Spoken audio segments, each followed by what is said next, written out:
Do you want to grow your own succulents from seed? If you do, keep watching because this video is a step-by-step guide of how I grow my own succulents from seed. So firstly, you need to choose a container to grow your succulent seeds in. So this one's quite big, it's got a nice see-through lid and a vent on top, but you can use something simple like a takeaway container. I would just add some drainage holes into the bottom and a few holes into the top to get some air. And the next step is choosing the right soil. So you can use different soils. I always choose a compost and mix with some sharp sand with it. This just makes it retain water a lot better than just a usual compost or succulent mix. You need the sand in there to keep the moisture in because that's what seedlings thrive off. So once you've prepared your mix, you just need to fill the container, put quite a lot in there because the seed roots can grow quite deeply. So yeah, pop the soil in there, make it nice and flat so there's not any holes for the seeds to fall into and grow into a deep hole. Yeah, best to keep it nice and flat. And next we need to sterilize the soil. So you can either do this in a microwave, put it in for a couple of minutes, and then also you can use a kettle with boiling water just to pour all over that soil. Just make sure it's completely soaked because that water is going to stay in that soil and keep it nice and humid for those seedlings. Obviously you need to let it dry out and drain away. You can't have it sitting in all of that wetness. So once it has drained away, you'll need to just leave it outside and it will need to cool down. Most Echeveria seeds germinate between a temperature of 18 to 24 degrees, so I would aim to have your soil at that for germination. And next up, you need to choose your seeds. So I actually create my own seeds and I've got a little binder here. If you've never seen Echeveria seeds before, just be warned, they are tiny. They are like little specks of dust. So when you order them and you get them in the post, just be warned. Obviously be careful with them because they can blow away quite easily. And it's time to sow the seeds. So I'm going to do 6 different ones in this container because it is quite large. So I've just added dividers in there to make sure they don't spill into different compartments and I get confused. So basically I would take the seeds out of the packet that they're in and just empty them onto a piece of paper just so you can see them clearly. So when I actually got these from my plant, I've just popped them in this paper and sellotaped them up and scribbled on there. So all a bit messy, and if you buy them they'll come a lot nicer than this. Yeah, I just like to empty them onto a piece of paper just so I can see what I've collected, because sometimes there is little bits of leaf in there, little bits of the flower, and you don't want that because that can actually cause mildew in the soil.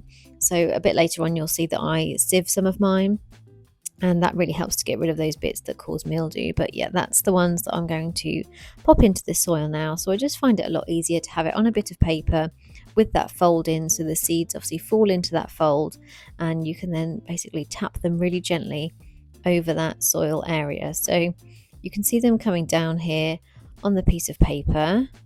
There they are.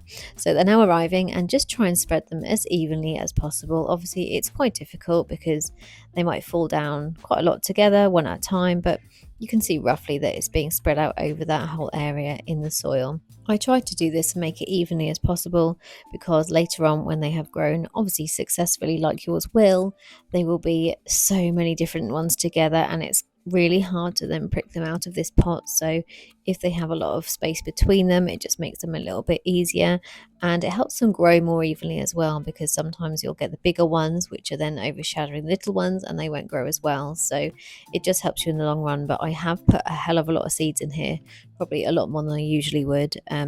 Yeah, so just be warned not to put too many together because that can make your life a lot harder down the line. And very important next step is making sure you label. So as soon as you have put them in, label them. Don't think I'll do that in a minute and I'll remember, because I've done it so many times and I forgot where I've put them. So yes, definitely label as soon as you've tipped them seeds in, and obviously repeat that with everyone. You might want to put an ID card in there, that might be better for you, but I find that just putting a label on the side is fine. So I've just repeated that process for each of my other 5 ones I'm doing.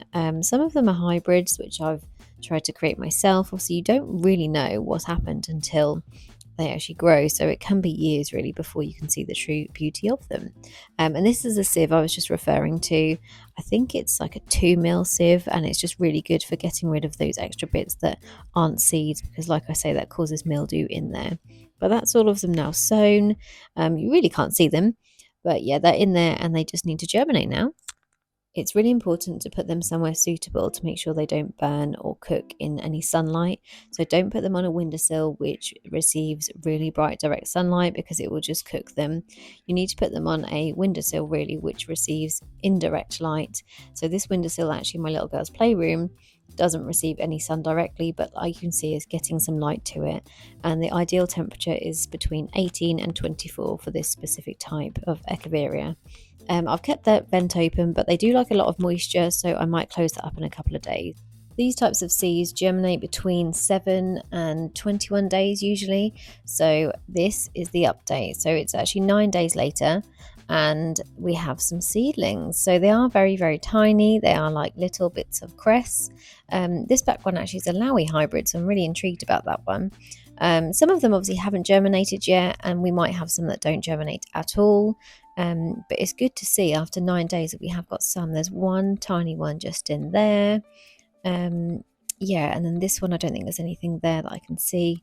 Not yet anyway, but like I say, they can take up to, well, 3 to 4 weeks really. And this back one is really successful. So it's strange, I find that all around the edge have got a lot of success, but in the middle hasn't. So that's interesting. But yeah, like I say, it can take up to 4 weeks. So I would probably, after maybe 6 weeks, if you've got no success, get rid. It's probably just not worked. But yeah, definitely keep checking after that week period, because as you can see, they are doing really well. So I'm now going to pop the lid back on. I'm going to close the vents because they like a lot of humidity. So I'm just going to keep an eye on them, and I'm actually going to do a part 2 of this video. So if that's what you'd like to see, please subscribe.